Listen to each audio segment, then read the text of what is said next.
அனைவருக்கும் வணக்கம். இது பசுமை கனவுகளின் எங்கள் தோட்டம்.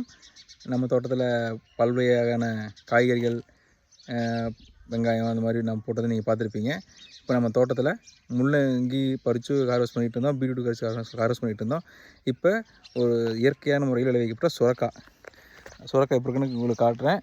இது வந்து சுரக்காய் எல்லாம் தெரியும், ஆனால் இது பெரு சுரக்காயில் குடுவை சுரக்காம்பாங்க. இது நம்ம நாட்டுக்காய். அதோட சைஸ் பாருங்கள்.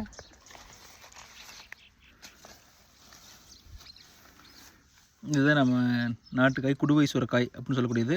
அந்த காலத்தில் இந்த குடுவை சுரக்காயை தான் யூஸ் பண்ணாங்க. எதுக்குன்னா தண்ணி குடிக்கிறதுக்கெல்லாம் யூஸ் பண்ணுவாங்க. முத்துனதுக்கப்புறம் அதை காய்ச்சினதுக்கப்புறம் அந்த தலை வெட்டிட்டு இதில் தண்ணி ஊற்றி ஸ்டோர் பண்ணுறது, குடிக்கிறது, இது எல்லாமே இந்த மாதிரி சுரக்காயில் தான் பண்ணிகிட்டு இருந்தாங்க. இப்போ இது இங்கே சுரக்காய் இருக்குது, இதை அறுப்போம்.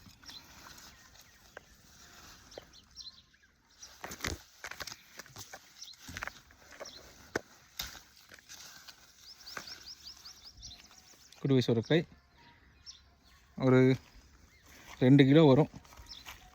இன்னொன்று இருக்குது, அதையும் காட்டுறேன். என்ன பாருங்கள், இங்கே ஒன்று இருக்குது. இதுவும் நல்ல பிஞ்சு சுரக்காய் தான்.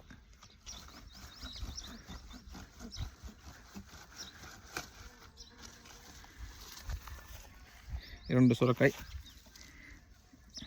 குடுவை சுரக்காய்ன்னு சொல்லக்கூடிய நம்ம நாட்டு குடுவை சுரக்காய். நன்றி, வணக்கம்.